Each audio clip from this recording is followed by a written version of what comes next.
그 키가 커요. 두 남자가 따라다니는데 한 남자는 거의 조인성 같이 생겼어요. 키도 크고 잘생겼고 성격도 좋아요. 유머러스하고. 근데 돈을 못 벌어요. 돈을. 근데 두 번째 남자는 키가 조그매요. 한 168 정도 돼요. 약간 좀 통통해요. 동갑이에요, 둘이. 약간 지금 보면 대머리도 좀 질 것 같아요, 좀 이따가. 근데 성격도 되게 좋고 유머러스하고 자기 아파트도 있고 그리고 굉장히 잘 나가는 벤처 사업가예요. 어느 쪽을 선택하시겠어요? 연애는 좋은 상이에요. 그 요새 물어보면 이렇게 얕게 대답을 해요. 그러니까 연애는 나쁜 남자랑 하고 결혼은 좋은 남자랑 하겠다는데 좋은 남자 기다려준대요, 누가? 그러니까 보면 대체로 결혼은 누구랑 할 거예요? 그러면 168이어도 그 사람이랑 하겠다고 그래요. 여자들은 능력이 참 중요해요. 능력. 이 사람이 사회적으로 또 경제적으로 나를 부양할 수 있는가를 보죠. 그런데 이거는요, 바뀌면, 사회가 바뀌면 우리가 선택하는 것이 달라질 수도 있어요. 만약에 내가 한 2억 벌어요. 뭐 혹은 3억 벌어요. 3억 벌고, 그리고 내가 사회적으로 지위도 있어요. 그러면 나는 어떤 남자를 고를까요? 뭐 성격 이렇게 잘생기고 돈도 잘 벌고, 아니 잘생기지 않아도 돈을 잘 벌기 때문에 좀 까칠한 남자를 제가 고를까요? 고를 이유가 없잖아요. 제가 다 가지고 있는데. 그쵸, 그쵸. 싹싹하고 오라 그러면 오고 가라 그러면 가고 굉장히 순종적이고 데리고 다닐 때 부끄럽지 않고 이런 남자를 고를 거예요. 이건 뭐예요? 지금 남자가 여자 고르는 기준이랑 똑같아요. 결국은. 물론 젊은 남자는 아니겠죠. 젊은 남자일 수도 있지만 아닐 수도 있죠. 그거랑 상관없이, 그러니까 이거는 아마 여자들이 경제적으로 남자한테 여전히 의존하고 있기 때문에 그렇게 고르는 게 아닌가 하는 생각이 들어요. 능력을 보는데 자기가 가지고 있으면 굳이 능력 볼 필요가 없고 눈치 볼 필요도 없잖아요.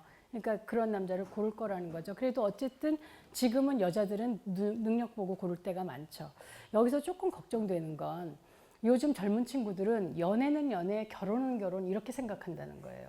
그래서 애들한테 얘기를 이렇게 해보면 연애의 대상과 결혼의 대상이 달라요. 연애의 대상은 약간 나쁜 남자여도 좀 멋있는 남자, 그리고 자기가 좀 돈을 써도 되고, 결혼할 사람은 능력 있고 착하고 뭐 아기를 잘 키우고 이럴 사람을 고르는 거죠. 근데 우리 때는 연애의 끝은 항상 결혼이었어요. 우린 늘 그렇게 생각했어요. 그러지 않으면 최선을 다하기가 사실은 굉장히 어려워요. 아까 왜 우리 유 기자님께서 그 백남준 선생님이 뭘 하고 싶으냐 이렇게 얘기하니까 사랑, 연애하고 싶다 얘기를 했는데요. 어쩌면 그게 연애일지도 모르겠어요. 사랑이 아니라. 예. 이 왜 이렇게 굉장히 왜 설레고 늘 그 사람 생각에 빠져 있고 그 사람만 생각하면 막 짜릿짜릿 전기가 오르는 것 같고 그게 바로 연애죠. 그런데 사실 사랑은 연애하고 다르죠. 그러니까 보면 사랑이라고 우리가 얘기하고 사랑이 시작되는 점인지는 모르지만 우리가 여러분들이 좀 확실하게 그 생각해야 될 건 열정과 사랑이냐를 좀 구분해야 돼요. 열정은 뭐예요? 콩깍지예요, 콩깍지. 그러니까 여러분들이 어떤 사람한테 빠져서 막 그 사람의 키스를 온몸에 받고 싶고 그 사람을 늘 생각하고 막 왜 전화가 안 오지? 그리고 전화 고장났나? 막 이렇게 보고 그렇게 막 전화기 옆에 붙어 있고 그렇게 막 달뜬 상태. 그리고 막 그 사람이 떡진 머리로 막 나와도 너무 터프해 우리 남자친구는 막 이렇게 생각하고 이렇게 전부 다 좋아 보일 때는 열정이에요. 열정. 그걸 왜 우리 콩깍지가 꼈다 막 이렇게 얘기를 하잖아요. 그때는 사실은 굉장히 흥분되고 설레고 이렇게 구름 위에 뜬 것 같은 기분이죠. 사랑을 시작해서 짝사랑을 하거나 어떤 사람을 너무 좋아하면요 밥도 안 먹어요. 말라요, 여자나 남자나. 왜 그러냐면 그 식욕중추하고요 성욕중추가 굉장히 가까이 있대요. 그래서 사랑을 많이 받으면 배가 불러요. 그렇지 않으세요?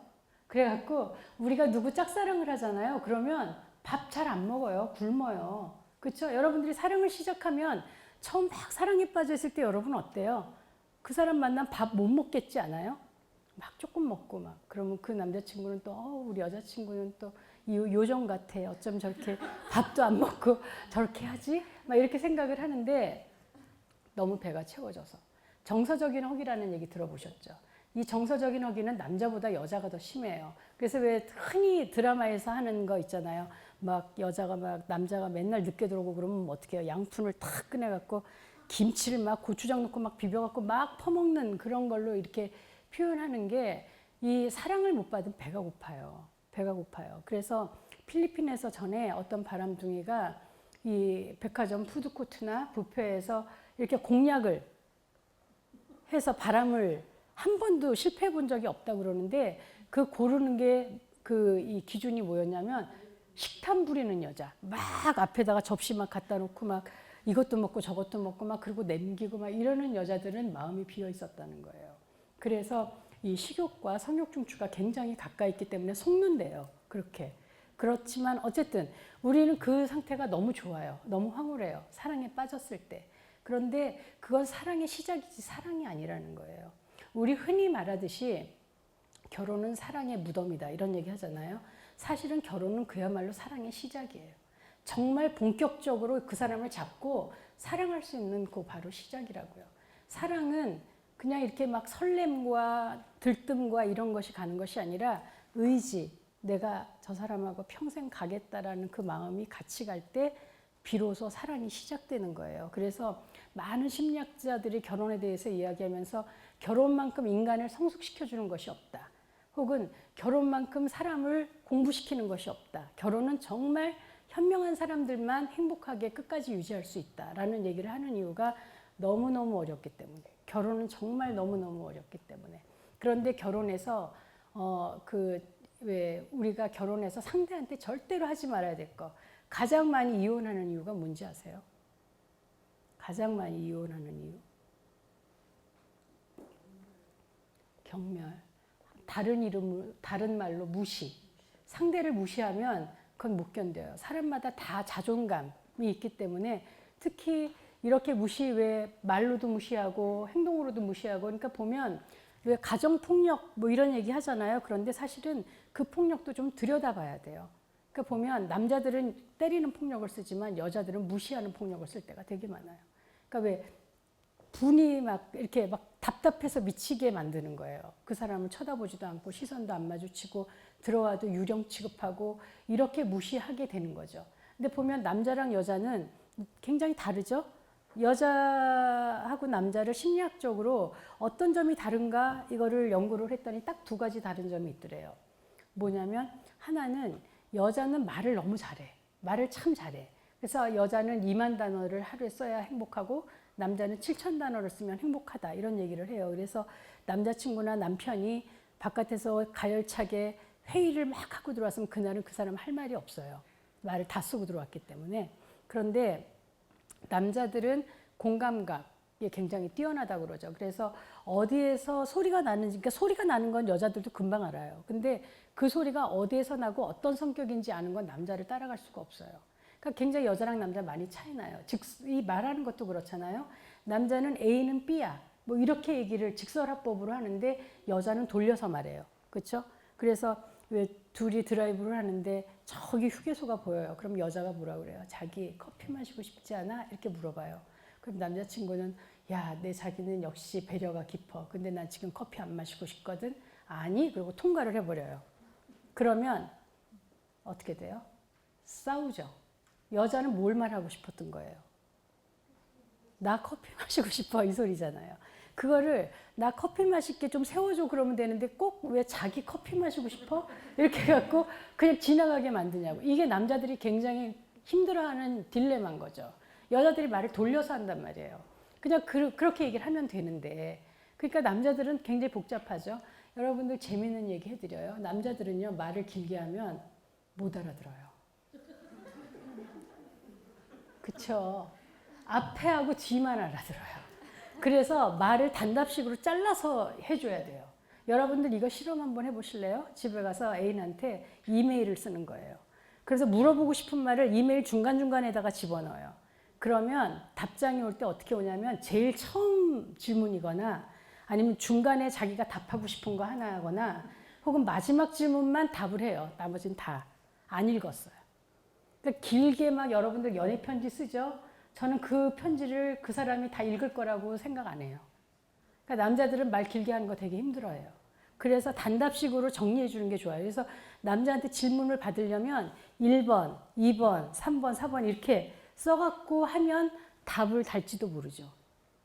근데 막 섞어갖고 하면 남자는 잘 모른대요. 그리고 여자가 왜 남자랑 무슨 말하면 대화 좀 하자. 이게 제일 무섭다고 그러잖아요.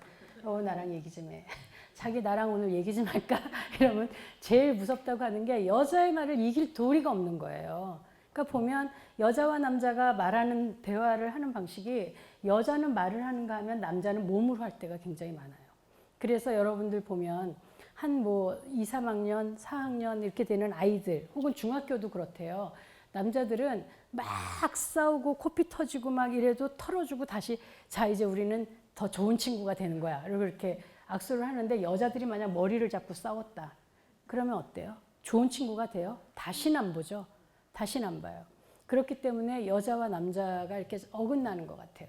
남자는 말로라도 화해를 하고 싶은, 그러니까 말로는 못하니까 몸으로 자꾸 하고 싶으니까 자꾸 땡기고 가서 치대고 이러면 여자들이 막 신경질 나고 말하란 말이야, 말. 이렇게 얘기를 하잖아요. 그래서 그런 것들이 자꾸 어긋나는 것 같기도 해요. 그러니까 여자랑 남자는 참 많이 다르죠.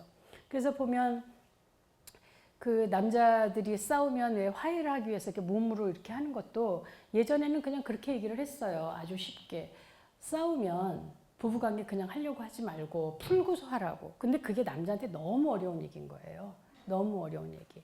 그러니까 그 부부가 서로에 대한 신뢰가 있고 협상만 할 수 있는 부부라면 섹스를 하고 말로 화해를 하든 말로 화해를 하고 섹스를 하든 순서만 바뀌지 그건 별 상관이 없다는 거죠.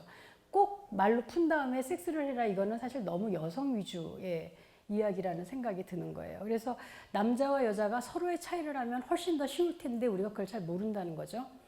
또 그런 얘기도 해요. 남자들은 장거리를 잘 본대요. 장거리를. 그리고 시야가 좁아요. 그래서 여러분들 왜 남자친구는 이렇게 그 물건을 섞어 놓으면 못 찾아요. 그쵸? 냉장고에서 뭐 꺼내오라고 그러면 못 찾아요. 자기 그 스킨도 이렇게 섞어 놓으면 못 찾아요. 그런데 그게 이렇게 앞에만 보고 굉장히 길게 보기 때문이라고 그래요. 근데 여자는 단거리를 보고 180도라고 그러죠. 그래서 보통 차들이 다닐 때 옆에 박힌 차는 거의 남자 차라고 얘기하더라고요. 오는 걸 잘 안 보고 그냥 갈 때가 많아서. 그래서 왜 밤에 장거리를 운전해야 된다 그러면 남자가 하는 게 좋고 낮에 그냥 단거리를 할 때는 여자가 하는 게 좋다. 뭐 이런 이야기를 하기도 합니다. 그래서 여자랑 남자는 차이가 좀 많이 있어요. 그리고 이제 아까 다시 섹스 얘기로 돌아가면 그 여자들이 왜 섹스를 피하게 됐다고 했잖아요. 그래서 그 제우스하고 헤라도 그거 가지고 싸웠나 봐요. 섹스하면 누가 더 좋아? 네가 좋지 내가 좋냐? 막 이러면서 싸웠나 봐요. 그래갖고 헤라가 절대로 안 지는 여자잖아요. 그래서 제우스가 막 화가 나갖고 테레시아스라는 어떤 존재, 사람은 아닌데 이 존재를 불렀는데 이 존재는 뱀들이 교미하는 걸 방해해갖고 저주를 받은 그런 존재였대요. 그래서 반은 여자로 살고 반은 남자로 살았다. 언제가 더 좋았어? 그랬더니 여자일 때 9배가 좋았다고 얘기를 하더래요. 왜 여자일 때 섹스를 통해서 여자는 9배나 남자보다 좋을까요? 아까 얘기했잖아요. 안 그러면 안 할 거 아니에요. 힘들고 아기 낳을 수도 있고 그리고 아기 낳으면 잡혀 있어야 되고 이러니까 자꾸 안 하려고 하는데 그거를 잊어버리게 왜 자꾸 더 좋은 섹스에서 좋은 것들 그런 것들을 숨겨놨다라는 거죠. 그래서 여자들은 남자들보다 훨씬 더 다채로운 오르가즘, 성감대도 굉장히 예민하고 그리고 그 이 오르가즘도 다채로운 오르가즘은 왜 남자는 보통 사정하면 오르가즘 느끼는 경우가 많은데 물론 남자들도 사정이 곧 오르가즘은 아니에요. 그렇지만 여자들은 뒤통수를 애무를 해도 오르가즘 느낄 때도 있고 가슴을 애무해도 오르가즘 느낄 때가 있고 삽입해서 오르가즘을 느낄 때도 있고 상상만으로도 오르가즘을 느낄 수 있는 게 여자들이라고 얘기를 하는 거예요. 그러니까 오르가즘 뭐죠? 여러분들 오르가즘 뭔지 아세요? 이럴 때 또 물어보면 내가 했다라는 게 되니까 대답을 못 하는구나. 그 오르가즘은 그건 느낌이 아니에요. 그건 일어나는 현상이에요, 현상. 그러니까 보면 오르가즘을 느껴, 좋은 기분을 느껴 이게 아니라 오르가즘은 현상으로 몸에 나타나는 거예요. 그래서 오르가즘을 느끼면 여자들이 그 프랑스에서는 그걸 작은 죽음이라고 할 정도로 의식이 변질이 된대요. 잠깐 까무룩해진다는 거예요. 그래갖고 그 카마수트라 인도의 왜 성전 카마수트라에는 오르가즘을 느끼면 잠시 의식의 변질이 있어서 옛날 애인의 이름을 부를 수도 있으니 조심해라. 막 이런 얘기도 있다고 그래요.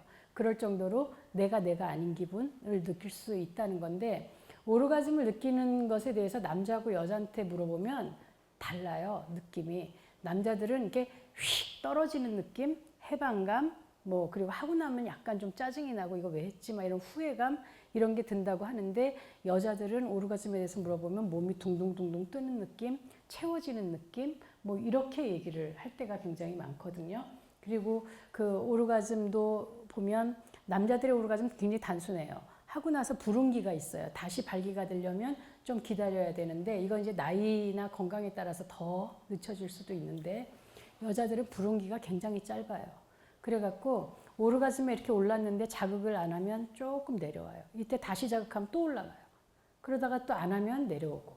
이걸 한 번 섹스에서 굉장히 이런 그걸 잘하는 남자친구가 있으면 이 여자는 6번, 10번, 20번도 올라갈 수 있어요. 물론 처음에 느꼈을 때 가장 강력하지만 그걸 여자들의 멀티 오르가즘이라고 얘기를 해요.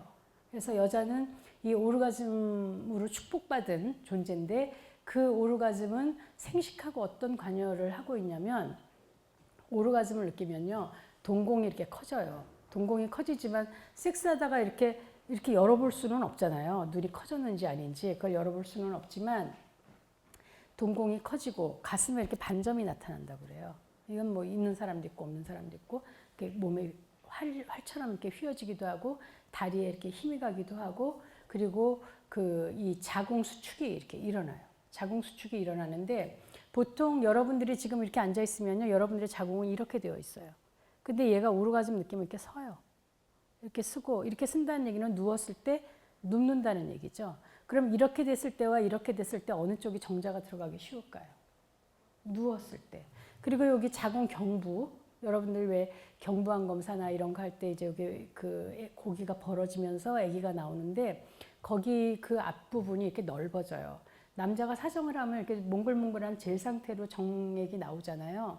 정액이 나오는데, 그거는 왜 물처럼 돼 있으면 사정을 하면 정자가 이렇게 후두둑 떨어지기 때문에 콤팩트하게 넣어주려고 이렇게 몽글몽글하게 됐다가, 걔가 이렇게 들어가면 조금 있으면 액화가 돼서 물처럼 되고, 그리고 이제 정자가 정신을 차리고 들어가는 거예요. 그런데 그때 이렇게 약간 그 고일 수 있는 공간이 만들어지고, 그리고 자궁 수축으로 쭉쭉 빨아들여 주잖아요. 그런데다가 오르가즘 느끼면 보통 이렇게 난관이 2개인데, 배란이 된 쪽, 안 된 쪽이 막힌대요. 그러니까 배란이 된 쪽으로 이렇게 뽑아주는 거예요, 정자를. 그래서 오르가즘은 생식하고 굉장히 밀접한 관련이 있어요. 그 오르가즘은 그냥 단순히 좋기만 한 느낌이 아니라는 거죠. 이런 것으로 여자들은 굉장히 성적으로 훨씬 더 행복하고 즐거울 수 있는데, 그거를 못하는 이유는 여자들이 자기 성에 대해서 모르기 때문이에요. 그리고 남자들이 섹스에 대해서 배워본 적이 없어요. 요즘 정말 문제는 뭐냐면, 남자들이 포르노를 너무 많이 보는 거예요. 포르노를. 얼마 전에 BBC 방송국에서 신곡의 여러 가지 제목이 있잖아요. 그 제목에서 우리나라가 그 1등한 부분이 있어요. 정욕의 부분에서 1등을 했어요. 그래서 그거 기준이 뭐였냐면, 선정 기준이 뭐였냐면, 포르노 클릭수하고 포르노에 구입에 들이는 돈이 대한민국 제일 많다는 거예요. 인구수 비례해갖고. 근데 이 포르노가 그냥 왜 패션 잡지 보는 것처럼 그렇게 그냥 이렇게 흘러 지나가는 게 아니고요. 포르노는 몸과 마음과 영혼에 이 영향을 미치는 거예요. 그래서 포르노를 자꾸 보면 일단 왜곡이 돼요. 여자들은 만지기만 해도 흥분하나 봐. 혹은 뭐 페니스 크기나 뭐 정액이 많이 나오는 거, 이런 거는 뭐 더 말할 나위가 없지만, 왜 여자들이 저렇게 막 강간을 당해도 오르가즘 느끼나 봐. 그런 거. 그리고 여자들이 처음에 싫다고 그래도 하다 보면 다 좋아하나 봐. 이렇게 생각을 하게 되고, 그리고 또 그 포르노가 굉장히 자극적인 체위나 방법들을 제시하고 있기 때문에 요즘 변태들이 너무 많아졌어요. 그래서 얼마 전에 제가 그 상담받은 경우는 모발 패티시가 있다고 이야기를 하는 거예요. 여러분 패티시 얘기 들어보셨어요? 패티시는 왜 이렇게 뭐 스타킹이나 가죽 치마나 뭐 이런 거에 대해서 흥분을 느끼는 사람들인데, 모발 패티시가 있다는 거예요. 제가 17년 상담을 해서 처음 들어봤어요. 모발 패티시가 뭐예요? 그랬더니, 왜 자기는 자기 여자친구가 몸매가 좋고 이런 거 상관이 없대요. 머리가 윤기가 나고 풍성하면 그 머리로 이렇게 페니스를 감아서 자위하는 생각을 하면 너무너무 흥분이 된다는 거예요. 그러면서 그 사람의 고민은 자기 약혼녀가 머리숱이 별로 없다고. 그게 고민인 거예요. 그 사람은 그게 행복이니까. 그래서 보면 왜 요새 유아 성폭행, 뭐 어린이 성폭행 이런 것들이 왜 PC방에서 그런 아동 그 성애물 같은 거 보고 그렇게 하는 경우가 굉장히 많고요. 저한테 섹스리스 상담 부부들이 굉장히 많이 오는데 10쌍이 오면 6쌍, 7쌍은 남편은 섹스 중독이고 여자는 섹스리스인 경우가 많아요. 남편은 포르노 중독으로 인한 섹스리스인 거예요. 그러니까 포르노를 자꾸 보다 보니까 포르노에서 나오는 몸매들은 너무나 왜 그 이상적이잖아요. 그러니까 아내의 몸매를 보면 흥분이 안 되는 거죠. 그래서 문제가 생기는 경우가 굉장히 많고 이런 경우가 그 결혼한 지 얼마 안 된 부부들도 굉장히 많아요. 그래서 여러분들 혹시 친구들하고 카톡 이렇게 오고 가면서 그 야한 것들 남자분들 이렇게 주고받으면 한번 생각해 보세요. 난 중독은 아니야. 이렇게 생각을 한다고 해도 내가 10년 전에 보던 것과 지금 보던 것이 어떤 차이가 있나. 요즘 보면 뭐 난 얼마 안 봐요. 이렇게 얘기하는 사람 많아요. 근데 보는데 어떻게 보냐면 막 넘기고 자기한테 딱 맞는 거 이렇게 한번 집중적으로 보고 그리고 넘기니까 보는 시간은 되게 짧은데 보는 영상은 굉장히 자극적이 돼버린 거죠. 그래서 자기 스스로 거기에 중독되지 않는지를 좀 봐야 된다라는 거예요. 그래서 포르노는 가능하면 안 보는 게 좋죠. 이런 것들이 그 여자와 남자의 관계에 있어서 부부 관계에서 굉장히 문제가 많고 여러분들 그런 질문도 많이 하잖아요. 속궁합. 오늘도 그런 얘기 하시더라고요. 그 경찰서장님이 자기네는 속궁합에 안 맞아갖고 처음에 몇 번 하고 지금은 거의 안 한다고 이렇게 얘기를 하는데요. 속궁합은 부부관계 궁합이잖아요. 속궁합. 속궁합은 처음부터 맞는 경우는 거의 없어요. 거의 없어요. 아마도 그게 왜 부피가 있는, 성기가 부피가 있는 것이기 때문에 뭐 우연히 맞는 경우가 있겠죠. 그런데 그것이 정말 궁합이 잘 맞는다 정도가 되려면 상대에 대해서 알아야 돼요. 이 사람이 어떻게 만져주고 어떻게 하는 걸 좋아하는지 그런 것들을 알아야만 속궁합이 맞지. 처음에 저한테 그런 그 고민을 얘기하는 사람들 되게 많아요. 신혼여행 갔다 오고 몇 번 해봤는데 안 맞는다는 거예요. 그래서 안 하는 게 좋겠다 이런 얘기를 하는 사람도 있고 막 이혼하겠다고 그러는 사람도 있고 심지어 대학생들은 무슨 얘기를 하냐면 동거는 할지언정 결혼은 먼저 안 하겠다 이런 얘기를 해요. 그러니까 살아보고 결혼하겠다 이런 얘기를 한단 말이에요. 그런데 여러분 어떻게 생각하세요? 여러분도 그렇게 생각하세요? 살아보고 결혼하는 게 좀 안전하지 않을까? 그렇게 생각하시는 분 안 계세요? 대부분 그렇게 생각하지 않아요? 우리 대학생들 대부분 그렇게 생각하던데. 근데 여러분 여기서 조심해야 될 거는 살아보고 결혼한다라는 마음이에요. 그 동거하고 결혼하면요 이혼율이 굉장히 높아요. 그거는 저는 그런 것 같아요. 그렇게 검증을 했음에도 불구하고 살아보고 아니면 그만두지 이 생각은 그 사람하고 살면서 어떤 부분을 자꾸 보게 되겠어요. 안 맞는 점을 찾게 되겠죠. 아 이건 나랑 안 맞는데? 아 살지 말아야겠는데? 이런 생각을 더 많이 하기 때문에 헤어지는 가능성이 훨씬 더 많은 것 같아요. 그래서 저는 여러분들한테 가능하면 정말 동거하지 말라고 얘기하고 싶고, 그러니까 이건 결혼의 전 단계로서의 동거예요. 그냥 왜 결혼이라는 제도가 싫어요. 그래서 왜 시어머니나 막 시누이 이렇게 막 매이고 뭐 이렇게 책임 있고 이런 게 싫으니까 그냥 우리 둘이서만 살래요. 이렇게 결혼의 대체물로서의 동거는 그럴 수 있다고 생각을 해요. 그런데 그게 아니라 왜 살아보고 결혼한다라는 동거는 안 하는 게 좋다라는 거예요. 여러분들 그런 동거를 하면 대체로 어때요? 우리나라에서 동거는요 상대를 오픈 안 해요. 그렇지 않아요? 그래서 엄마가 오면 막 숨기고 신발을 막 숨기고 나갔다가 들어오라 그러고 오늘 엄마가 우리 집 와서 주무실 테니까 좀 자고 오라 그러고 이렇게 내쫓아요. 이거는 사랑하는 사람에 대한 예의가 아니라고 생각해요. 만약에 정말 이 사람이 내 파트너로 사는 사람이라면 자기가 소중한 사람들한테는 오픈하는 게 맞아요. 그게 그 사람을 위한 배려고 나의 자존심을 위한 배려지 무슨 꼭 미래를 하는 것처럼 막 숨기고 안 가르쳐주고 나중에 실패가 돼도 그게 뭐예요? 결국은 잘 안 되면 아무 일도 없었던 것처럼 돌아가려고. 그런데 그게 그렇게 되지 않아요. 그래서 만약에 그런 동거를 한다고 하면 정말 오픈할 수 있지 않으면 하지 말라는 거예요. 그렇게 비겁하게 사는 건 아닌 것 같아요. 그렇게. 그러니까 그런 것들에 대해서 여러분하고 좀 이야기를 좀 해보고 싶고요. 또 한 가지는 뭐 시간이 많이 없으니까 피임에 대한 얘기도 좀 해야 될 것 같아요. 피임. 여러분들 피임을 되게 이제 쉽게 생각하잖아요. 난 잘할 수 있어. 라고 생각하는데 우리 학생들한테 피임 외에 콘돔 사주기 숙제를 내줘요. 콘돔 사와. 그리고 그 느낌을 적어와. 이러면 아주 여자친구들이 굉장히 당황하고, 그리고 그 왜 편의점에서 요새 콘돔을 팔잖아요. 그러면 막 왔다 갔다 하면서 왜 여자아이는 여자 그 점원으로 바뀌어야만 들어가기도 하고, 혹은 왜 이렇게 때로 들어가서 막 이것저것 사는데 섞어갖고 사기도 하고, 이렇게 사지 말로는 콘돔 사용하겠어요, 피임하겠어요 라고 얘기하는데 사실 그러지 못하는 경우가 너무 많다는 거예요. 이게 바로 성적 자기결정권인데, 성적 자기결정권은 어디에서 나오냐면 내 몸을 아는 거에서부터 나오고 내 몸을 내가 인정하는 거에서부터 나와요. 그러니까 그래서 그 성교육을 할 때 처음에는 자존감 교육, 내가 누구예요, 나를 소개해 보세요, 이거부터 시키고요. 두 번째는 성기 관찰 시켜요. 성기 관찰하고 느낌 적어오라고 얘기를 해요. 그럼 막 여자애들이 어쩔 줄을 뭐 이런 변태 같은 숙제를 내주고 막 이러거든요. 이거는 외국에서는 너무 당연한 과정이에요. 초등학교 2학년, 3학년 이 신체 변화가 일어날 때 그 자기 성기를 관찰하게 하고 자기가 스스로 깨끗하게 닦는 법을 가르쳐요. 근데 우리나라는 어떤 그 젊은 그 대학생이 산부인과에 왔는데, 그 슬라이드를 제가 가지고 있는데요. 이렇게 치고가 막 끼고 지저분해요. 그러니까 이 친구가 왜 왔냐면 남자친구랑 오랄 섹스를 했는데 남자친구가 너무 나쁜 냄새가 난다고 병원에 좀 가보라고, 이거 뭐가 문제가 있는 것 같다고 걱정을 해서 온 거예요. 근데 얘기를 들어보니까 매일매일 뒷물을 해요. 근데 어떻게 하냐면 자기 성기를 자기가 만지는 게 너무 무섭고 징그럽고 그래갖고 이렇게 샤워기로만 하는 거예요. 그러니까 그 성기는 남자도 여자도 주름진 부분이 많아서 손으로 닦지 않으면 냄새가 나요. 그러니까 비누로 닦을 필요는 없어요. 생리하고 나서는 그 산화된 피 때문에 그렇게 닦을 필요가 있지만 아주 순한 걸로, 여러분들 휴지 쓸 때도 향기 나는 거, 색깔 있는 거는 가능하면 쓰지 않는 게 좋아요.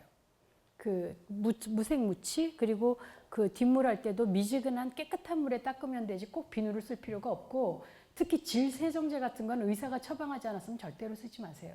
그거를 쓰면 질염에 걸릴 때가 굉장히 많아요. 그런데 그 여자친구가 뒷물을 하기는 하지만 자기 성기를 못 보고 그런 경우죠. 지금 여기 남자친구들도 있고 하기 때문에 제가 안 물어보지만 여기 자기 성기를 본 사람들이 몇 명이나 될지 궁금해요. 한 두세 명 될까? 만약에 안 봤다면 왜 안 봤지? 왜 안 봤을까요?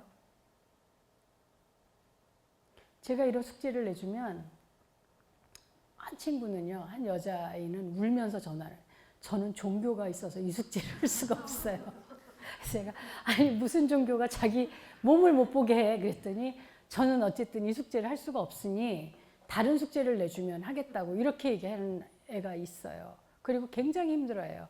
그래서 마지막까지 그리고 어떤 애는 자기가 지금 문을 잠그고 하는데 혹시 같은 방을 쓰는 형이 들어와갖고 내가 이러는 걸 보면 이 자식 변태 아니야 이럴까봐 자기가 너무 걱정이 된다는 거예요. 보면 성기는 내 몸의 일부인데 왜 그걸 못 보냐고요. 그걸 못 보는 이유는 우리가 그 성을 금기로 배웠기 때문에 그래요. 보지 마, 보여주지 마, 만지지 마, 뭐 이렇게 배웠기 때문에 그걸 만져도 기분이 좋아. 누구나 다 자기 성기를 만지면 기분이 좋은데 더러운 손으로 만지거나 자주 만지면 아플 수 있기 때문에 조심해야 돼. 이렇게 가르치지 않고 무조건 왜 이렇게 만지면 막 놀래갖고 손을 막 때리고 막 이렇게 가르쳤기 때문에 죄의식이 느껴지는 거죠. 그래서 성하고 죄의식이 연결이 되면 강박이 생겨요. 그러면 굉장히 어려운 트라우마들이 많이 생긴다는 거죠. 그래서 자기 성기를 보는 것이 굉장히 중요한데 보통 그 2차 성징이 나타날 때쯤 보게 하는 이유는 그 이렇게 전몽우리가 생기잖아요. 그러면 1년이나 2년 내에 월경을 한다는 증거예요, 그게. 그리고 이제 자기 이렇게 팬티도 보고 왜 냉도 보고 뭐 이렇게 하다 보면 약간 노란색이 묻기 시작하면 6개월에서 1년 안에는 월경을 한다는 표시예요. 그걸 자기가 그렇게 관찰을 하고 그리고 자기가 깨끗하게 씻고 그러면 평상시에 건강할 때 성기를 알면 이상할 때 금방 알아보겠죠. 그런데 우리나라 사람들은 잘 모르기 때문에 주로 우리 나이의 여자들도 성기를 보는 사람들은 왜 회음부, 아기 낳고 나서 회음부 절개했는데 거기가 잘 이렇게 아물질 않았다든지 질염이 생겼다든지 뭐가 났을 때 보지 정상적일 때 보는 경우가 거의 없다라는 거예요. 근데 거기를 봐야 그게 내게 돼요. 남자친구 게 아니고 남편 게 아니고 내게 된단 말이에요. 그래서 성적 자기결정권 얘기 많이 들으셨죠? 근데 보통 여자들, 우리 이 여학생들이 성적 자기결정권 물어보면 성관계를 언제 할 거냐 정하는 것, 그리고 그거를 내가 하고 싶으냐 안 하고 싶으냐 얘기하는 것이라고 하는데 그것만이 아니에요.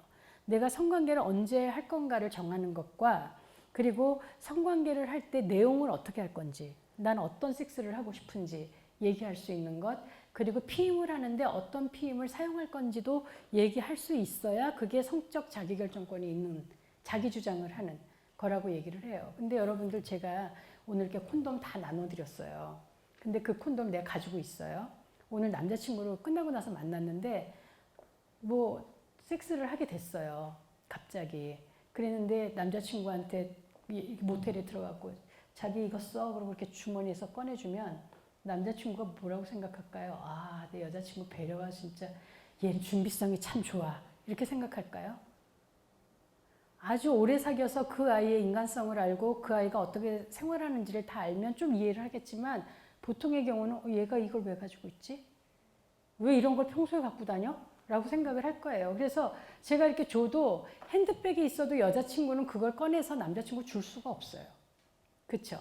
그런데 만약에 내 여자친구가 이렇게 콘돔을 줄 때 혹은 남자친구가 야 그래 이거 쓰자 그러고 이렇게 꺼릴 때 그때 여러분들 생각이 어떻게 바뀌어야 될까요?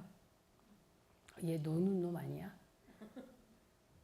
그 여자애들이요 콘돔 쓰는 걸 싫어한다고 그러더라고요. 여자친구들이 물어봤어요. 왜 그러냐고. 그랬더니 남자친구가 콘돔을 꺼내면 왠지 나하고 놀려고 그러는 것 같아서 책임을 안 지는 섹스를 하려고 그러는 것 같아서 그렇다는데 책임을 지는 섹스를 하면 어떻게 할 건데? 그 아기 가지면은 그 남자친구가 책임을 어떻게 질 것 같아요? 사랑해도 결혼하기 어려워요. 그냥 사랑만으로 아무 준비도 없이 결혼할 수 있어요? 아기 가졌다고 덜컹? 그 굉장히 어려워요. 그렇기 때문에 남자친구가 콘돔을 꺼내거나 이 성관계를 준비한다고 했을 때 여자친구가 콘돔을 꺼냈을 때 여러분들 어떻게 생각해야 되냐면 내 여자친구는 굉장히 자기 관리가 확실한 사람이구나. 자기 행동에 굉장히 책임질 줄 아는 아이구나 라고 생각을 해야지 얘 굉장히 노는 아이군. 이렇게 생각하면 자기 성건강을 해칠 수도 있다라는 거예요. 여러분 지금 임신이 된다고 생각해봐요. 어떤 일이 일어날 것 같아요? 제가 요번에 지난주에 네 맘 내 몸 얼마나 아니라는 그 청소년 대상 성교육 책을 썼는데 거기에 청소년이 임신하면 안 되는 이유에 대해서 이렇게 쭉 썼어요. 어떤 문제가 생기는지 어려워지는지 이렇게 썼는데 그걸 우리 제자가 보고 그 대학 나온 제자가 보고 선생님 이거 제가 읽어야 될 것 같아요. 이렇게 얘기하는 거예요. 청소년과 그 대학생 혹은 왜 결혼 안 한 미혼들이 당한 경우가 그렇게 다르지 않더라고요. 그렇죠? 지금 아기가 생기면 어떻게 할 거예요? 여러분 요새는 연예인들의 연애관이 그 보통 사람들의 연애를 끌고 간다는 느낌이 많이 드는데 보통 남자들이 뭐 20세, 20살 어린 섹시를 얻는 건 이제 보통이더라고요. 옛날에 우리는 그럼 도둑놈이라고 그랬어요. 한 6년만 왜 밑에 여학생을 사귀어도 야, 저 도둑놈이네. 막 이렇게 생각을 했는데 이제는 26년도 커버를 하더라고요. 관리를 잘하면. 그렇죠? 그렇게 되니까 아가씨들이 남아요. 여자들이 남아요. 그래서 요즘 보면 제 주위에 똑똑한 나이 든 여자들은 너무 많은데 결혼할 남자들이 없어요. 왜냐하면 그 남자들은 한 10살쯤 어린 여자들을 찾고 있기 때문에 이 여자들은 점점 올라갈수록 피라미드고 남자들은 점점 넓어지는 거예요. 스펙이 있으면 있을수록. 그래서 정말 큰일이다 이런 생각이 들어요. 그래서 저는 막 이제 우리 그 제자들한테 좀 찌글빡해도 대학 안에서 빨리 골라서 잡아 막 이런 얘기예요. 지금 좀 별로 허술해 보여도 얘를 잘 키우면 난 꽤 괜찮은 제목이 될 수가 있어. 막 이렇게 얘기를 할 정도로 남자들이 나이 들면 자기 또래 여자들을 안 보더라고. 그런데 그 연예인들이 주도하는 것 중에 아주 나쁜 게 뭐냐면 아기를 혼수로 준비하는 거예요. 임신해 갖고 가잖아요. 그러니까 그게 어쩌면 임신했기 때문에 결혼하는지도 모르겠어요. 근데 걱정도 되죠. 저 임신해서 아기 나왔을 때는 아주 굉장히 예쁘지만 그 보통 그 교육학자들이 뭐라고 얘기하냐면요. 아기를 낳는다는 건 가정에 평화스러웠던 집안에 폭탄이 터지는 것과 같다. 이런 얘기를 해요. 그야말로 뻥 터지는 거죠. 터지면 어떻게 돼요? 먼지가 쫙 하고 아무것도 안 보여요. 그러다가 가라앉으면 쑥대밭이 돼 있죠.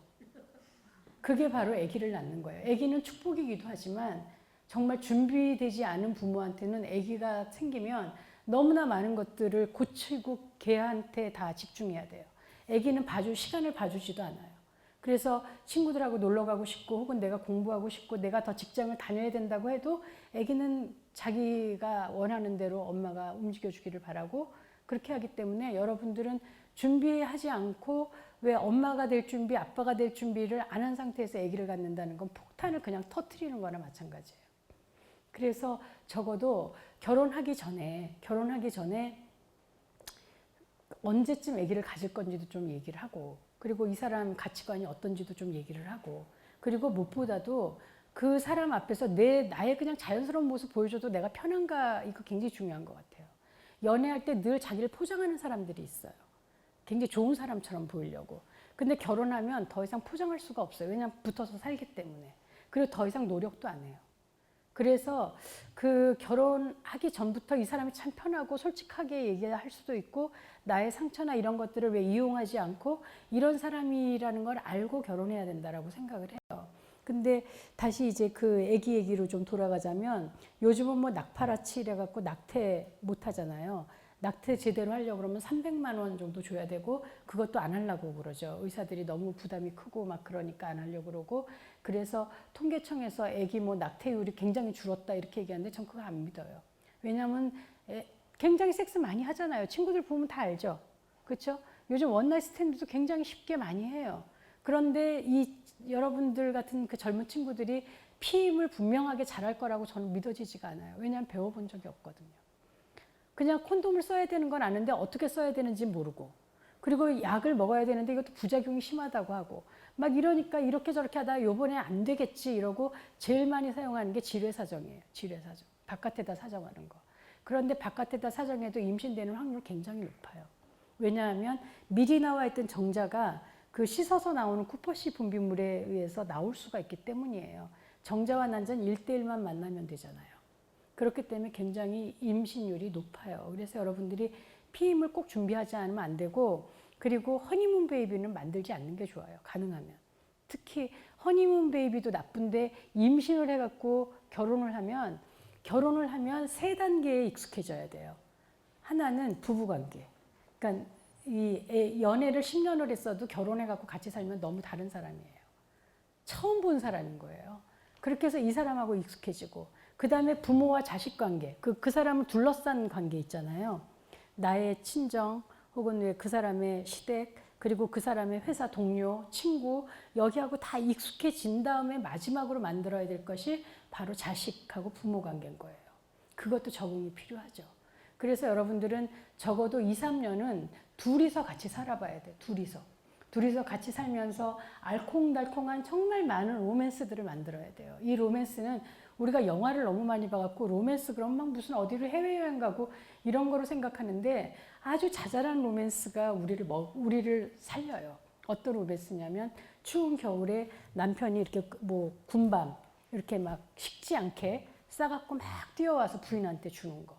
뭐 하다못해 퇴근하는 길에 어떤 할머니가 파는 장미 한 송이 사갖고 주는 거. 뭐 아내가 좋아하는 호떡 하나 사다 주는 거. 둘이 같이 손잡고 밤 산책하는 거. 이런 것들이 다 로맨스라는 거예요. 로맨스는 커다란 게 아니라. 그런 로맨스를 자잘하게 많이 만들어야 권태기가 왔을 때 여러분들은 견딜 힘이 있어요. 그런 게 없으면 금방 쓰러져요. 그리고 섹스도 중요하죠. 남자들은 일방적인 섹스하지 말고 여자랑 맞춰가야 돼요. 여자는 성적 흥분을 해도 남자가 계속 자극하지 않으면 갑자기 뚝 떨어져요. 그러니까 여자는 정말 아주 복잡한 그 존재인 것 같아요. 그래서 만지고 뭐 빨고 핥고 사랑한다고 얘기하고 이게 동시다발로 되다가 그러다가 삽입을 하려고 잠깐 멈추면 쑥 떨어지는 거예요. 그러니까 남자들이 얼마나 힘들겠어요. 보면 남자들은 한 번에 두 가지를 못 하잖아요. 그렇죠? 대체로. 그래서 아주 남성성이 강한 남자들은 계단을 껌 씹으면서 못 내려온대요. 두 가지 일이라. 이건 좀 농담이고요. 하여튼 이렇게 그렇기 때문에 남자들이 막 섹스를 할 때 말 붙이고 막 이러면 갑자기 막 얼어붙고 그러는 이유가 두 가지를 못 하기 때문이라고 얘기를 하더라고요. 그래서 이제 자극하는 방법 이런 것도 굉장히 많이 다른데 여기 쭉 얘기했으니까 그냥 넘어갈게요. 이런 얘기는 안 해도 될 것 같고요. 이제 시간이 없으니까 정리를 조금 해야 될 것 같아요. 그래서 이런 것들 많이 보셨죠? 남자는 온오프밖에 없는 기계. 근데 여자는 저렇게 형형색색의 단추가 너무 많아요. 그래서 남자들이 너무 복잡하다고 얘기하는 게 여자인데, 여자가 이렇게 되는 데는 아마도 아까 얘기한 것처럼 경제적인, 사회적인, 문화적인 이런 여러 가지들이 여자들을 굉장히 위축시키고 억압하고, 그리고 왜 남자한테 의존하게 했기 때문에 조심할 수밖에 없는 거예요. 내가 이렇게 주도권을 가지는 경우가 참 없기 때문에. 그래서 보면 내가 주도권을 가지면 굉장히 심플하고 단순하게 결정을 내릴 수가 있는데, 그렇지 않으니까 자꾸 막 저 사람이 날 좋아할까 막 이것도 생각하게 되고, 저 사람이 날 책임을 질까. 사실 내가 나를 책임질 수 있으면 그런 걱정 안 해도 되는데 왜 자꾸 의존해야 되니까 그런 걱정을 한다는 거죠. 그리고 아기는 남자가 낳는 게 아니고 여자가 낳기 때문에 그럴 수도 있어요. 그래서 보면 남녀는 이건 굉장히 성악해 가면 늘 올라오는 건데, 남자 여자는 같은 종이 아니라 이렇게 다른 종이 껴안고 있는 거나 똑같다라는 거예요. 그래서 둘이 야옹하고 멍멍거리기 때문에 말을 절대로 알아들을 수가 없다고 이런 얘기를 해요. 제가 굉장히 좋아하는 에릭 프롬의 여러분들이 연애하기 전에, 굉장히 이거 고전인데요. 사랑의 예술 뭐 이렇게 나온 책들이 있어요. 이 책을 좀 보면 이거는 왜 옛날이나 지금이나 별로 달라지지 않았어요. 그리고 여러분들이 왜 지속적인 사랑을 하는 힘이 참 없다라는 생각이 드는데, 아까 얘기했던 왜 열정과 진정한 사랑을 구분하는 그런 힘도 가져야 되고, 내가 그런 걸 실제로 할 수 있는 힘을 가지려면 이런 걸 좀 읽어보는 게 참 좋을 것 같다는 생각이 들어요. 그래서 사랑이라는 건 1대1로 이렇게 서 있는 거지 교집합도 아니고 합집합도 아니라는 거예요. 사람이 어떤 사람한테 이렇게 들어가면 빠져나오게 되면요, 이렇게 텅 빈 것 같은 느낌이 들어요. 그래서 이렇게 둘이 서 있고 거기다 다리를 놔서 소통하는 것이 사랑이지, 이렇게 기대거나 한쪽이 한쪽한테 먹히면 굉장히 힘들어지는 게 사랑이라는 거예요. 그래서 여러분들이, 제가 이렇게 상담을 하고 얼마나 많은 커플을 만나봤겠어요. 얼마나 많은 사람들을 교육을 했겠어요. 하다 보면 정말 진정하게 어떤 사람을 간절하게 사랑할 수 있는 사람은 정말 100만 명 중에 하나 있을까 말까 한다는 느낌이 들어요. 그리고 요즘은 그렇게 사랑하고 싶어하는 사람도 별로 없어요. 조금 힘들면 놔버리고 헤어지고 그러는데, 좀 끝까지 그 위기를 겪고 가고 그 사람의 상처가 뭔지, 정말 그 사람이 어떤 인간인지를 알아가려는 노력이 있지 않으면 진정한 사랑을 할 수 없다라는 거예요. 그래서 알면 사랑한다? 이런 말 있어요. 사랑하면 그 사람을 정말 자꾸자꾸 알고 싶죠.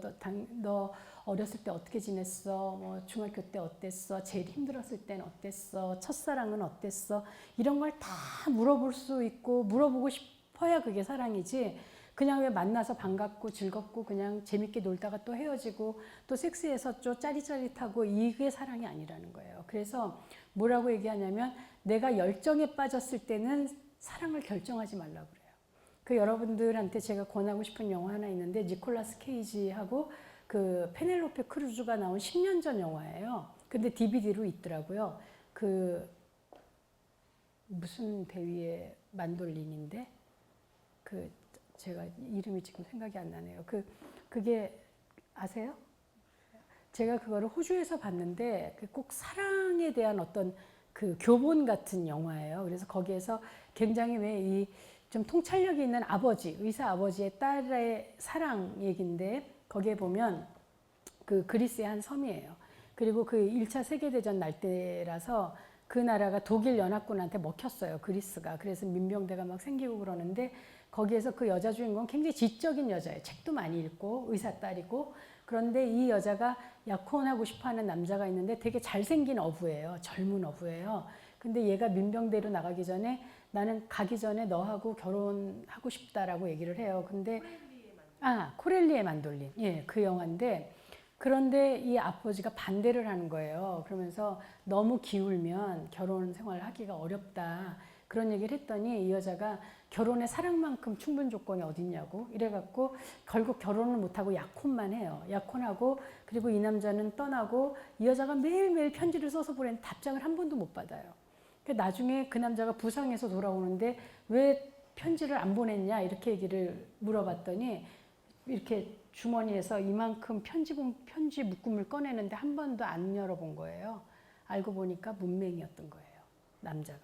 그래서 그 여자가 그거를 하나하나씩 뜯어서 읽어주면서 자기 사랑이 처음하고 달리 그 300통의 편지를 통해서 자기가 식어가고 있다는 걸 알아요. 그러면서 니콜라스 케이지라는 그 코렐리 대위를 만나게 되고 둘이 사랑을 하게 되는데 그 막 여러 가지 거기에 막 밀당도 있고 막 이래요. 너무 통쾌한 밀당 막 이런 거 있어요. 그런 거 보다 그거 이제 보는데 거기에서 아버지가 어느 날 그 이제 둘이 드디어 사랑을 해요. 그래갖고 아마 산에서 섹스를 하고 내려오나 봐요. 얼굴이 발간스럽해져 갖고 내려오다 아버지한테 딱 들켰어요. 그러니까 아버지가 물어봐요. 너는 코렐리 데이를 사랑하냐? 그랬더니 사랑한대요. 그랬더니 아버지가 뭐라고 얘기하냐면 얘야, 사랑은 그 사람의 키스를 온몸에 받고 싶고 온종일 그 사람을 생각하는 그런 뜨거움이 아니란다. 진정한 사랑은 나무 뿌리가 흙하고 뭉쳐져서 떨어지지 않는 상태가 돼야만 진정한 사랑이 시작된다고 말할 수 있단다. 이렇게 얘기를 하는 거예요. 그게 뭐냐면 결국 콩깍지인지 진정한 사랑인지 구별하고 결정하라는 얘기인 거죠. 그래서 여러분들이 막 마음이 너무 뜨거울 때는 사랑을 결정하지 않는 게 좋을 것 같아요. 그냥 그 사랑을 최선을 다해서 하다 보면 그리고 그 사람을 알아가다 보면 그게 정말 진정한 사랑. 이제 많은 역경이 있겠죠. 어려움도 있고 그 사람의 단점이 보이기 시작하면 그때 비로소 여러분들은 사랑을 시작할 수 있는 거예요. 나는 하겠다가 되는 거죠. falling in love가 아니라 doing love가 된다는 얘기예요. 그래서 이 섹스도 마찬가지예요. 섹스는 여러분들이 doing 섹스를 하고 싶지만 사실은 falling in 섹스를 할 때가 훨씬 더 많아요. 나는 하고 싶지 않았는데 생각도 안 했는데 일어나는 경우가 너무 많아요. 지금 여러분들이 궁금한 것 중에 하나가 그런 거 아니에요? 사귀는데 첫 섹스를 언제 해야 될까? 언제쯤 하면 좋을까? 저 아는 친구가 31살인데 저한테 물어보더라고요. 남자친구 만난 지 지금 3주가 됐는데 키스는 벌써 했대요. 근데 섹스를 언제쯤 하는 게 좋을까요? 이렇게 물어보는 거예요. 그래서 내가 다음 화요일 날 하라고 그러면 할래? 이렇게 물어봤어요. 그런데 그 친구가 제가 그 친구한테 하고 싶은 얘기 또 해줬던 얘기는 어떤 거냐면 사실 만난 지 3주밖에 안 됐는데 키스도 난 너무 빠르다고 생각해요. 근데 요즘 애들은 3개월 그러면 막 남자들 너무 길어요. 막 이렇게 얘기하는 거예요. 그런데 저는 미니멈 6개월은 있어야 된다고 생각해요. 이러면 또 젊은 남자들이 날 너무 싫어할 텐데 그 6개월 있어야 되는 이유는 뭐냐면요. 섹스를 하기 시작하면 그런 스킨십, 진한 스킨십을 하기 시작하면 그 사람을 영혼이나 그 사람에 대해서 알아가는 노력을 안 하게 돼요. 한번 섹스를 시작하면 그 감각에 취해서 만나서 섹스하고 영화 보고 섹스하고 술 먹고 섹스하고 이러고 혹은 섹스하고 헤어지고 이렇게 되지 왜 예전처럼 하루 왼종일 커피숍에서 뭐 어린 시절 얘기를 하고 인생에 대해서 얘기를 하고 뭐 가족에 대해서 얘기하고 이런 걸 안 하게 된다는 거예요.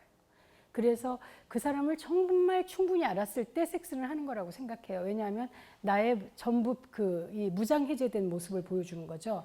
이렇게 생각하면 굉장히 쉬워요. 만약 내가 혼자 쓰는 방에 그 사람을 초대하는 거예요.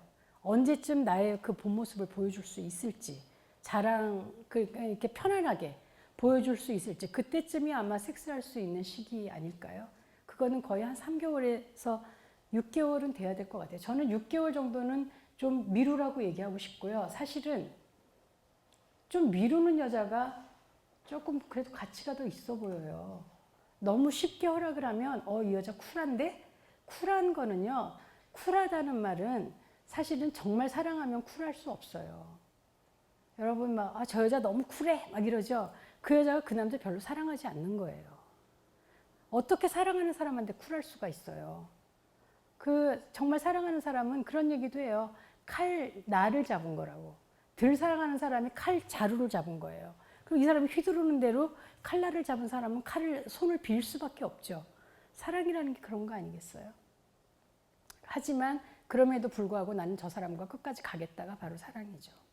그래서 여러분들은 연애와 결혼을 자꾸 놔두지 말고 그리고 이 사람하고 안 되면 이라는 생각도 하지 말고 갈 때는 정말 그 사람만 보고 가라는 거예요. 그 사람만 보고 가고 최선을 다해서 제일 좋은 거는 그 사람과 헤어지고 나서도 그 사람이 내가 그립고 내가 한 최대의 실수는 그 사람하고 헤어진 거야 라는 말을 하게 내가 그런 사람이 되어야 할 것 같아요.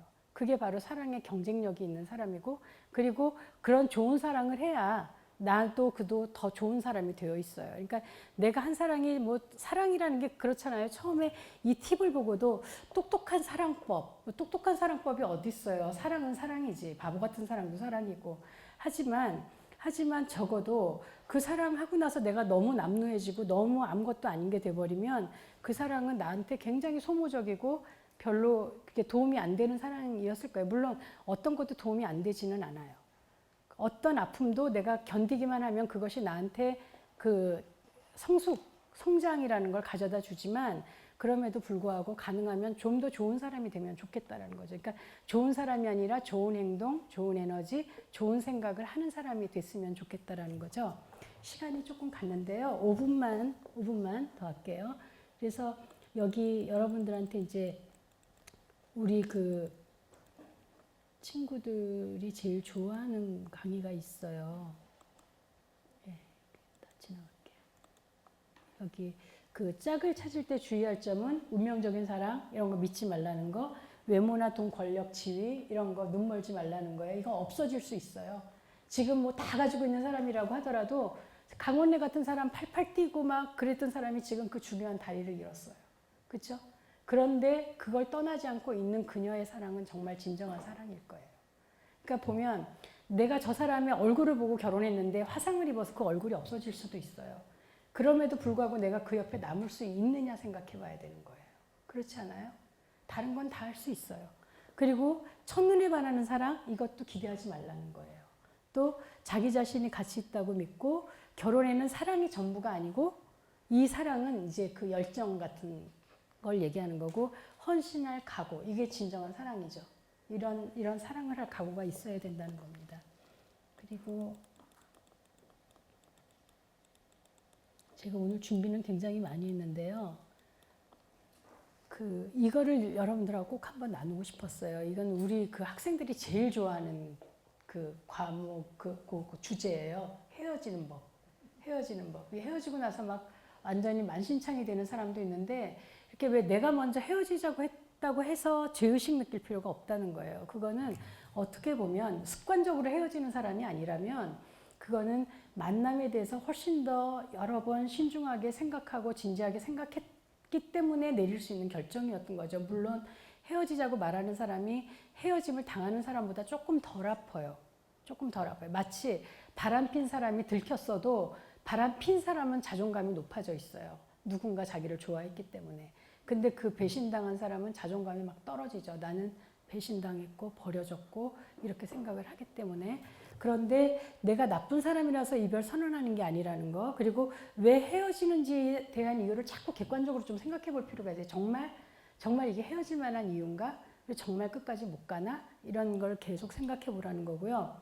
어떻게 헤어질지 결정하라는 거예요. 그래서 내가 이별을 겪을 동안 나를 지원해 줄 친구가 필요해요. 그래서 여러분들 왜 연애를 시작하면 동성 친구들하고 또 전화도 안 하잖아요. 그래서 연락이 끊기면 연애를 시작했군 막 이렇게 얘기할 때가 많은데, 그럼에도 불구하고 하나쯤은 관리를 계속 하고 있으라는 거예요. 그래서 이 친구가 왜 내가 아플 때 부르면 나와서 이렇게 좀 위로도 해줄 수 있고 같이 놀아줄 수도 있는 친구가 한둘은 좀 있어야 된다라는 거고요.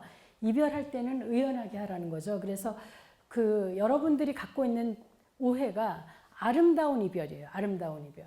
어떤 이별도 아름답지 않아요. 그런데다가 요즘 TV들을 많이 봐갖고 이별하는 데서 물 한 잔 맞기는 보통이에요. 응? 냉수, 따귀, 막 이런 거 당연히 해야 된다라고 생각을 하는데, 그렇게 시끄러울 수 있다라는 걸 각오해야 돼요. 하지만 이게 시끄럽고 창피해갖고 다음에라고 번복을 하면 또 다시 겪어야 되는 일인 거예요. 그래서 그냥 하기로 했으면 해야 되고, 그렇기 때문에 저렇게 시끄러워질 수가 있기 때문에 밀폐된 공간에서 이별을 하는 건 굉장히 위험한 일이에요. 요즘 막 이별하고 집까지 찾아오고 막 그러는 경우도 많고, 그렇기 때문에 사람들이 있는 공간에서 헤어지는 게 좋아요. 저렇게 다정하게 손잡고 있는데 이별을 얘기해서 너무 미안하지만, 그래서 공공장소에서 이별하라는 거. 그래서 예를 들면 식사를 하거나 차를 마시는 데가 있으면 선불하고 나올 수 있는 곳으로, 선불. 그냥 언제든지 일어나서 나올 수 있게 그런 데서 하라는 거예요.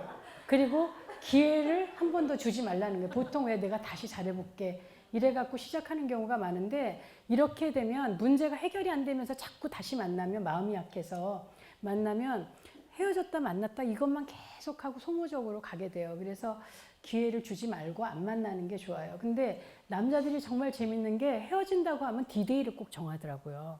그래서 다음 달 월요일 날 헤어지는 거야. 이러면 한 달 동안 너무 잘해주는 거야. 막 그동안 뭐 꽃구경 가고 싶었다는 거 안 해주면 거기 데리고 가고, 야, 너 뭐 먹고 싶었다고 했냐? 완전히 암 환자처럼 해주는 거예요. 그거 왜 그러냐면, 왜 그럴까요, 남자들이? 왜 이별까지 가는데 그렇게 잘해주려고 할까요? 응? 죄책감도 있겠지만, 멋있는 남자로 남고 싶은 욕심인 거죠. 그래서 제가 그런 상담을 하는 애가 있어요. 우리 학생들 중에 선생님 제가 헤어지려고 하는데 한 달 뒤에 헤어지려고 지금 오늘 꽃놀이 가요. 막 이런. 야, 병주고 약 주지 말고 빨리 헤어져라. 막 이렇게 얘기를 해요. 어떤 이별도 아름답지 않고 단순할수록 좋아요. 이별은. 그리고 관계를 정리하고 나면 그 사람 더 만나지 말라는 거예요. 어떤 경우라도 오늘 내가 너한테 줄 게 있어. 그동안 지한테 줬던 편지들을 줄 거야. 오늘은 또 다 정리했는데 남은 게 있네. 막 이렇게 해갖고 자꾸 만나면 안 된다는 거죠. 만나지 말라는 거고. 그리고 이별이 너무 견디기 어려우면 전문 상담가한테 조언을 구하는 게 좋다. 혼자서 견디려고 너무 애쓰지 말라는 거예요. 그리고 당연히 마약이나 술 같은 거 막 먹고. 그래서 왜 술 먹고 헤어진 남자친구가 자꾸 전화한다고 고민하는 친구들이 있는데 맨정신에 전화하지 않으면 그 전화에 기대하지 마세요. 그냥 습관적으로 하는 거예요. 그 여자도 마찬가지예요. 근데 여자들이 전화하면 또 남자들은 나가더라고요. 자기 너무 보고 싶어. 막, 나 너무 취했어. 그럼 어디야? 막 이러고 나가던데 그런 것도 하면 안 돼요. 그리고 이별 후에 계속 얼마간 아플 것임을 인정하라는 거죠. 그래서 왜 보통 이렇게 헤어지고 나면 금방 다른 사람을 만나기도 하고 옆에 있는 친구들이 사람을 막 소개시켜줘요. 사람으로 받은 상처는 사람이 치유한다 그러는데 그거는 좀 지나서 나 혼자 된 후에 그러니까 보면 내 입에서 그 사람 이름이 붙어서 막 너무 아직도 자연스럽게 누구시라는 이름이 나올 때는 새로운 사랑을 시작하는 게 아니에요. 그때 누군가 사랑하는 그 습관 때문에 옆에다 두면 이 사랑이 이 사람을 위한 사랑인지 가버린 사람을 위한 사랑인지 혼동이 될 수가 있어요. 그래서 적어도 헤어지고 나면 3개월은 나 혼자 있는 게 좋아요. 그래서 그 있는 동안 왜 그동안 못했던 영어 공부도 하고 여행도 좀 갔다 오고 동성 친구들도 좀 만나고 이러면서 자기 자신으로 다시 추스려서 온전한 내가 된 후에 내가 주변이 깨끗해진 후에 다른 사람을 만나는 게 다음에 오는 사람을 대한 예의일 거라고 생각하고 가버린 사람에 대한 예의일 거라고 생각해요. 그래서 사랑이라는 건 끝까지 마무리가 잘 돼서 헤어짐까지 완벽하게 되는 게 사랑이라고 생각해요. 그냥 왜 사랑이 끝나서 헤어졌기 때문에 헤어짐은 아무렇게나 해야 되는 게 아니라 그 사랑도 잘 보내주고 그럴 수 있는 거. 그래서 더 어렸을 때는 어떤 얘기를 했었냐면 이별할 때 적어도 어른답게 성숙하게 이별하는 건 만나서 이별하는 거지. 이런 얘기를 하고 문자나 혹은 이메일 하면 그건 참 무례하다 이렇게 얘기를 했는데 요즘은 제가 조금 커갖고 어떤 생각을 하냐면 그 사람의 그릇이 그러면 그냥 받아줬으면 하는 거예요. 그래서 그 사람이 정말 당신을 만나서 얼굴을 보고 헤어지자는 얘기를 못 할 수도 있어요. 너무 괴로워서. 그러면 그냥 문자를 하거나 잠적한 걸 받아주세요. 어쩔 수 없어요. 나중에 후회를 할지언정. 그것도 사랑의 한 방법이라고 생각해요. 잘 보내주는 것도 사랑이라고 생각을 합니다. 그리고 당연히 반발심에서 다른 사람 사귀면 안 되는데 이 여자들이 보면 꼭 왜 헤어지고 나서 그 남자친구 페이스북을 자꾸 들락날락거리면서 누구랑 사귀나 지금 어떤 애랑 올라왔나 그러고 또 어떤 여자랑 이렇게 사진 찍어서 올리면 막 불쾌해갖고 막 그러고 질투하고 전화해서 막 복수한다 그러고 이러는 사람들이 꽤 있어요. 그래서 그런 거 하지 말라는 거. 그리고 자기를 치유할 시간 가지고 그리고 이성 친구하고 우정을 나누지 그 친구 말고 남자 사람 친구, 여자 사람 친구하고 이 우정을 나누지 왜 다른 관계로 가지 말라는 거죠. 그리고 자기 삶의 목적을 놓치지 말고 열심히 가야 된다는 거고 그리고 이렇게 실연을 당했거나 실연을 하고 그 생활 때는요.